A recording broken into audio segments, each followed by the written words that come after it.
Flattening the curve is a term in epidemiology, the idea of slowing a virus spread so that fewer people need to seek treatment at any given time. In other words, many hundreds of thousands of infections will happen, but they don't all have to happen at once. It explains why so many countries are implementing social distancing guidelines, stay-at-home orders, and widespread testing.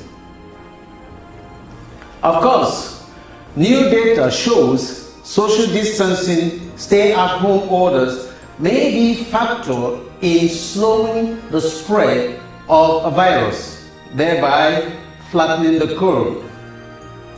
This, however, does not go down for some, as protests have taken to the streets. After a few weeks of lockdown, anti-lockdown rallies have also been seen in some states of the US and a few other countries, as well as a pocket of such resistance in some Nigerian cities.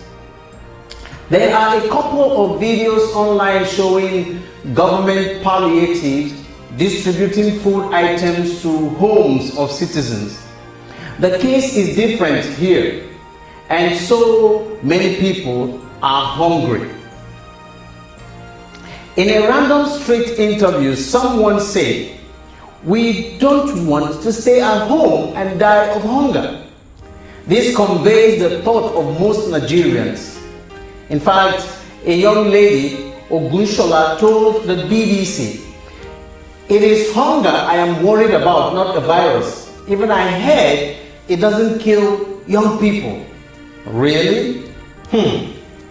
Dr. Oyewole Odubanjo, a public health expert, said, "Both the young and the old are at home and they are still gathering in crowded conditions."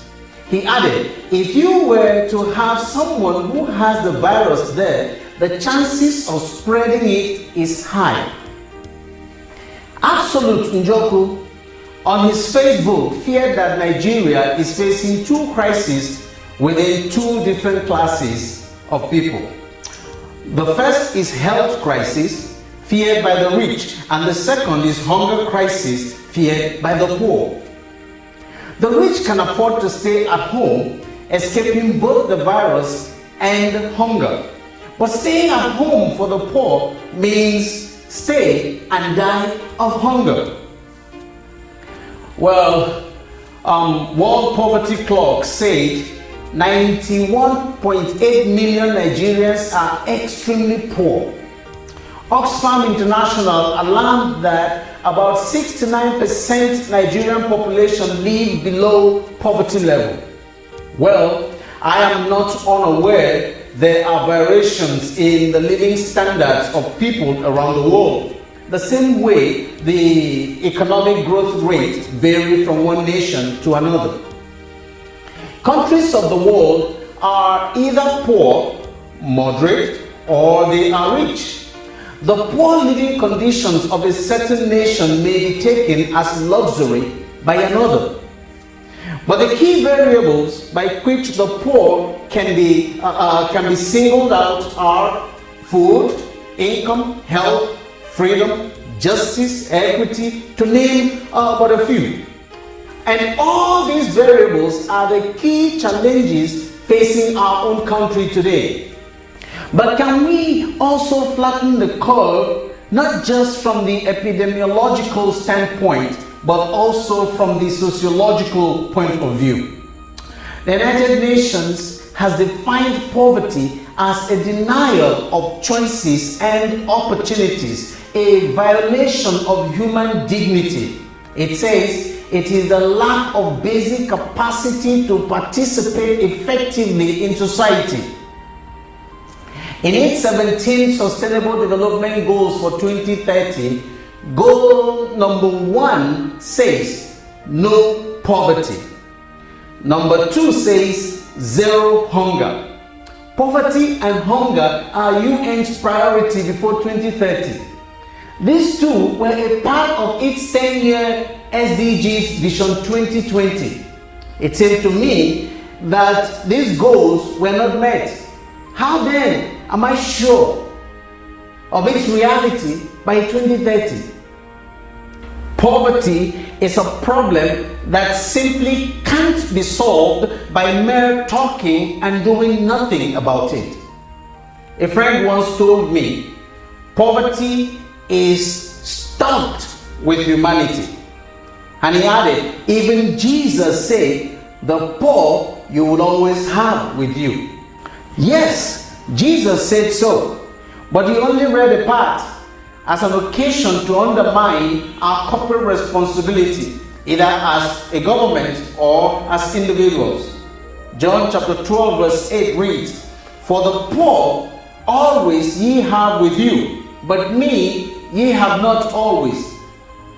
I dare to suggest that Jesus actually meant the opposite of what we usually take him to mean here. It seemed to me that Jesus was actually advocating generosity and action to eradicate poverty rather than throwing it into shoulder-shrugging apathy. Jesus was actually quoting from a context that is well known to his audience. Deuteronomy chapter 15 verses 7 to 11 has a dimension, has the context for which Jesus quoted. If among you one of your brothers should become poor in any of your towns within your land that the Lord your God is giving you, you shall not harden your heart or shut your hand against your poor brother, but you shall open your hand to him and lend him sufficient for his need, whatever it may be. For the poor you will always have with you in the land. Therefore I command you, you shall open wide your hand to your brother, to the needy and to the poor in your land.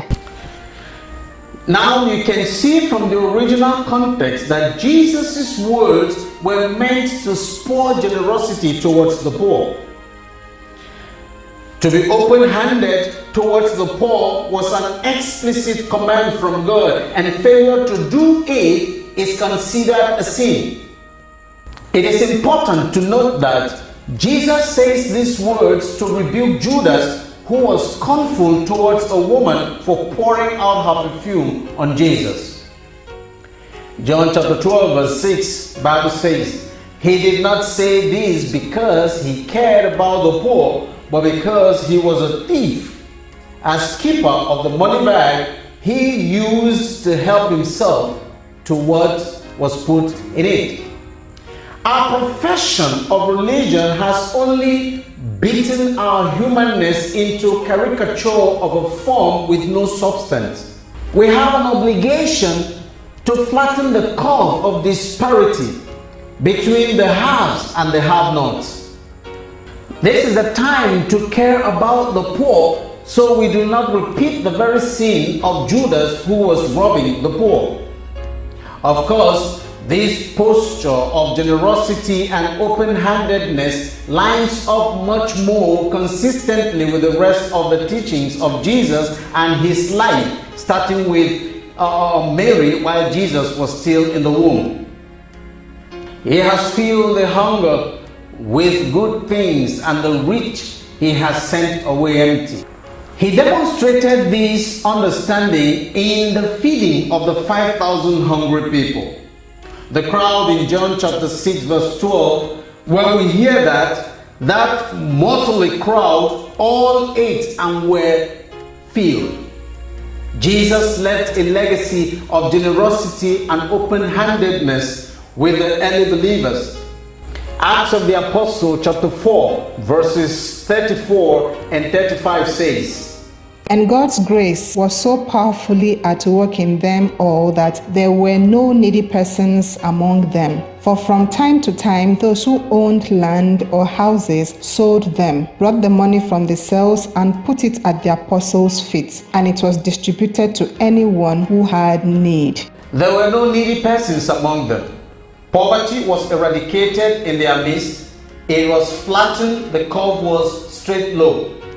That was the natural outcome of the teachings of Jesus, forming part of our commitment to the community.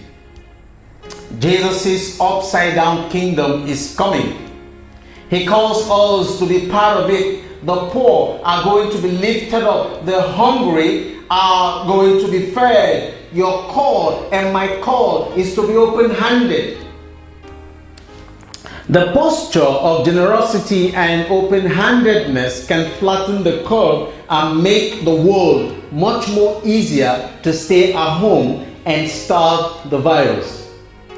I knew a man who planned to build his house but had a problem to deal with.